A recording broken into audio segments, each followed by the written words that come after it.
बिस्मिल्लाहिर्रहमानिर्रहीम। बोलते कालम के साथ मैं आमिर रज़ा खान। और भारत की आबी जारहियत के ख़िलाफ़ पाकिस्तान ने बंद बांधने का फ़ैसला कर लिया, यानी एक और डैम बनाने का फ़ैसला कर लिया। ये डैम किस दरिया पर बनेगा? दरियाए चनाब पर। ये ख़बर मेरी नज़र से गुजरी तो मुझे ख्याल आया कि ये तो बड़ी अच्छी खबर है, क्योंकि पाकिस्तान हर साल आबी जारहियत का शिकार होता है। कभी पानी को रोक लिया जाता है जब हमें पानी की ज़रूरत होती है, और कभी पानी छोड़ दिया जाता है जब हमें हरगिज़ पानी की ज़रूरत नहीं होती है। इस बार भी ऐसा ही हुआ। इस दफ़ा रावी और सतलुज में पानी छोड़ा गया, झेलम और चनाब में पानी कम रहा। झेलम तो खैर हमारे पास है, लेकिन चनाब दरिया जो है उस पर बगलेहाट डैम बना हुआ है, जिस पर भारत हमेशा आबी जारहियत दिखाते हुए पानी रोक लेता है। लेकिन हम भी क्या करें, हम सारा पानी जो है चनाब से बहता हुआ, तरीमू, पांजना से होता हुआ दरियाए सिंध में जाता है, और दरियाए सिंध से ये बिना किसी डैम में जमा हुए चला जाता है समंदर के अंदर, और पानी ज़ाया हो जाता है, जिसके लिए डैम बनाना बहुत ज़रूरी है।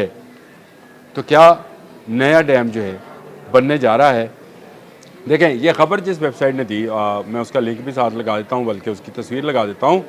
उन्होंने बताया कि सेनेटर शहादत अवान की ज़ेर सदारत सेनेट की कायमा कमेटी बराए आबी वसाइल का इजलास हुआ, जिसमें उन्होंने कहा कि एक डैम जो है चनियोट के मुकाम पर बनने जा रहा है, जिसके लिए 824 अरब रुपये का कौमी जो फ़ंड है, जो फिजिबिलिटी है, वो बना ली गई है, और 824 अरब रुपये का कौमी फ्लड प्रोटेक्शन जो है उसका भी मंजूरी देनी है।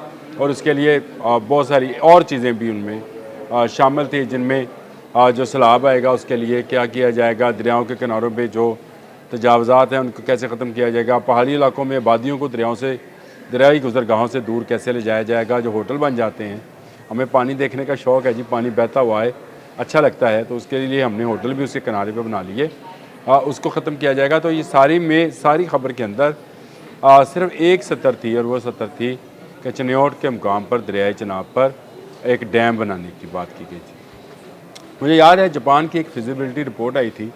जायका एक फर्म है जो कि पूरी दुनिया में काम करती है और सर्च भी करती है पानी के हवाले से। तो उन्होंने कहा था कि चनियोट के मुकाम पर आपको पानी का एक बड़ा ज़ख़ीरा चाहिए, जो टनल्स के ज़रिए फैसलाबाद तक मीठा पानी पहुँचाए। ये एक पूरी फिजिबिलिटी रिपोर्ट थी, जिसको उस ज़माने में बड़ा डिस्कस भी किया गया, उस पर लागत कितनी आएगी। लेकिन फिर हुकूमतों की तब्दीली के साथ साथ प्रोजेक्ट्स भी तब्दील हो जाया करते हैं, तो ये प्रोजेक्ट मुकम्मल नहीं हो सका। अगर ये मुकम्मल हो जाता तो कम से कम पाकिस्तान का तीसरा बड़ा शहर फैसलाबाद जो है मीठे पानी से जो है सरियाब होता। लेकिन हुआ क्या कि वहाँ पर आज भी खारा पानी पीने पर मजबूर हैं। अब इस चनियोट डैम पर आ जाएँ कि चनियोट डैम जो है, इसकी जो फिजिबिलिटी है, क्या ये बन गई है, और क्या वापडा यहाँ पर कोई डैम बनाने जा रहा है। पाकिस्तान में गिनती के डैम पहले से मौजूद हैं जो कि काम कर रहे हैं। कुछ हाइड्रो हैं, कुछ पानी के हैं। मसलन रावल डैम से आप बिजली तो नहीं बनाएंगे, लेकिन पानी की सप्लाई इस्लामाबाद में होती है। इसी तरह मंगला तरबेला जो है, पानी के ज़ख़ीरे तो हैं, लेकिन उसके साथ साथ ये बिजली भी पैदा करते हैं। और भी डैम हैं जो हमने शुरू किए, उन पर काम कर रहे हैं। किसी का फ़ेज़ 1 मुकम्मल है, किसी के फ़ेज़ 2 पर काम जारी है, किसी का अभी फ़ेज़ 3 जाना है। कुछ मतनाज़ा भी हैं, जैसे कालाबाग डैम है, जिसको तनाज़ात का शिकार करके रोक दिया गया काम को। अगर वो डैम बन जाता तो पाकिस्तान के बहुत सारे मसाइल वैसे ही हल हो जाते हैं, जिनमें सबसे बड़ा मसला सैलाब, और दूसरे मसले पर बिजली। क्योंकि अब सोलर से बनना शुरू हो गई है, तो बिजली हमारे पास वाफर है। लेकिन इसके बावजूद मैंने फिर वापडा की रिसर्च स्टडीज़ पे जाने पे गौर किया। मैं देखना चाहता था कि चनियोट जैसी ज़रहेज़ ज़मीन पर अगर डैम बनेगा तो कितने लाख मुरब्बा एकड़ जो है ज़मीन जो है चाहिए होगी, या कितने हज़ार मुरब्बा एकड़ कह लें आप, ज़मीन चाहिए होगी। देखें, इस वक्त जो रिपोर्ट के मुताबिक अंडर कंस्ट्रक्शन डैम्स हैं वापडा के, वो दासू डैम है जी, नीलम झेलम है, मोहम्मद डैम है, और दिया मेर बादशाह डैम्स है। ये वो डैम है जो कि आप अंडर कंस्ट्रक्शन कह लें, आखिरी उन पर काम जारी है। कुछ ने तो काम शुरू भी कर दिया है और उन पर डैम पर हो गया। इसके अलावा अप्रूव्ड प्रोजेक्ट्स हैं इनके, उसकी भी एक फ़हरिस्त जारी है। अच्छा, ये पिछले वाले में तो कोई चनियोट का जिक्र नहीं है, क्योंकि वो तो अंडर कंस्ट्रक्शन तो हैं, लेकिन वो बन चुके हैं तकरीबन। इसके बाद अप्रूव्ड प्रोजेक्ट हैं Kurum Tungi dam, हरबी donut dam, कैथीकोट, और एक और है शंदूर प्रोजेक्ट है, फिर तोरकम डैम है। ये वो डैम्स हैं जिनको अप्रूव कर दिया गया है। इसका अप्रूवल का मतलब ये है कि इसके तमाम बजट, फिजिबिलिटी, ज़मीन की रिक्वायरमेंट, ये सारा कुछ हो चुका है।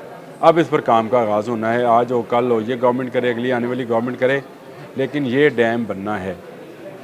चनियोट डैम का इसमें भी ज़िक्र नहीं है। इसके बाद वापडा की जो पेपर्स हैं उसमें फ्यूचर डैम के बारे में भी बताया गया है कि जो फ्यूचर में कौन कौन से डैम बन सकते हैं। उनमें कालाबाग है, स्टैंड बाई, मैंने पहले कहा मुतनाज़ा है। इसकी हाइट का मसला है। खैबर पख्तूनख्वा वालों को इतराज़ है, फिर सिंध वालों को है, वो कहते हैं कि हम नहीं सिंध पे डैम बनाने देंगे, तो इसको अभी स्टैंड बाई पे ही रखें। इसके बाद स्कर्दू डैम है जी, ये भी प्रपोज्ड है। फिर योला डैम है, ये भी, और अखौड़ी डैम है। ये वो प्रोजेक्ट्स हैं जो कि फ्यूचर में वापडा बनाना चाहता है। इसमें भी चनियोट का जिक्र नहीं है। तो चनियोट का जिक्र निकल के कहाँ से आया? असल में मुझे लगता यूँ है कि जैसे ये ख़बर में मिसलीड हुए हैं रिपोर्टर। उन्होंने ख़बर जब देना चाहिए तो उन्होंने दो चीज़ों को जो है मिक्स कर दिया। एक तो उन्होंने इस बात को मिक्स कर दिया कि फ्लड प्रोटेक्शन प्लान जो है, जिसमें तजावज़ात हटाई जानी है, नए ब्रिजेस बनने हैं, आबादियों को दूर किया जाना है, लोगों को मुआवजा दिया जाना है, उसके लिए 824 अरब रुपये है। और दूसरा उन्होंने कहा, हो सकता है इस मीटिंग के अंदर ये बात निकली हो कि चनियोट के मुकाम पर चनाब में क्या एक डैम नहीं बन सकता। अब अगर आप पंजाब की डेमोग्राफी से या उसकी जोग्राफ़ी से वाकिफ़ हों तो आपको समझ आएगी कि चनियोट के इर्द गिर्द ज़रहेज़ ज़मीनें हैं, दरियाई ज़मीनें हैं, क्योंकि चनाब यहाँ से गुज़रता है।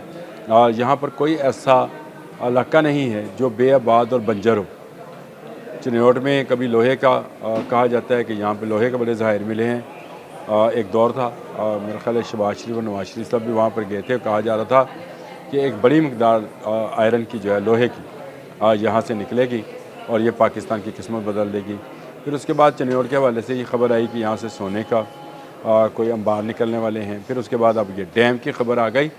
तो ये मेरा ख्याल है कि ये भी खाम ख्याली है। ठीक है, भारत आबी जारहियत करता है, हमें नए डैम्स की ज़रूरत है, हमें नए हेडवर्क्स की भी ज़रूरत है, जहाँ पर इजाफी आने वाला पानी जो है उनको रोककर नहरों के ज़रिए मज़ीद ज़मीनों का सराफ़ किया जाए। हमारे पास चोलिस्तान और थर में बेपनाह ज़मीनें मौजूद हैं जो कि इस तरह के फ्लड्स की अगर फ्लड कैनाल्स बनाई जाएँ तो बहुत सारा पानी जो है वो अपने साथ बहाकर उन ज़मीनों पर ले जाए जहाँ बारिशें कम होती हैं, और वहाँ पर अगर उनको नहरी पानी मिल जाए तो वो भी लहलहाते खेत और पाकिस्तान की इकॉनमी में एक प्लस पॉइंट बन जाएगा। चनियोट डैम की बात तो ठीक है, लेकिन पाकिस्तान में डैम्स पर जो तनाज़ात हैं उनको ख़त्म किए बगैर हम भारत की आबी जारहियत को नहीं रोक सकते। दूसरी वही तरीका है कि रोक लिया जाए जंगो जदल के ज़रिए, तो वो तरीका तो ठीक नहीं है। असल तरीका ये है कि हम अपना कीमती मीठा पानी जो कुदरत हमें अता करता है, बारिशों और बर्फ़बारी की सूरत में हिमालयन से निकल कर ये पानी आता है, इस पानी को महफूज करें और इस्तेमाल में लाएं। बंजर और सहराई ज़मीनों को आबाद करें और वहाँ से भी हम फसलें लें और इन फसलों से हम अपनी इकॉनमी को, अपनी मईशत को मज़ीद मजबूत बनाएं। पता नहीं कौन सी गवर्नमेंट इस बारे में सोचेगी कि हमें अब नए हेडवर्क्स की ज़रूरत है। डैम्स बनते रहेंगे, डैम के तनाज़ात हल करें। कालाबाग डैम एक फिजिबिलिटी के साथ मौजूद है, इसको अगर शुरू कर सकते हैं तो ज़रूर करें। साबिक़ दौर में आमिर कर सकते थे क्योंकि उनको किसी वोट की ज़रूरत नहीं होती असम्बली के अंदर, लेकिन उन्होंने भी नहीं किया। शायद ये हुकूमत भी ना कर पाए क्योंकि इलेक्टेड नुमाइंदे जो हैं वो ऐसे मौज़ूआत पर सियासत करते हैं। अब तक के लिए इतना ही। अल्लाह।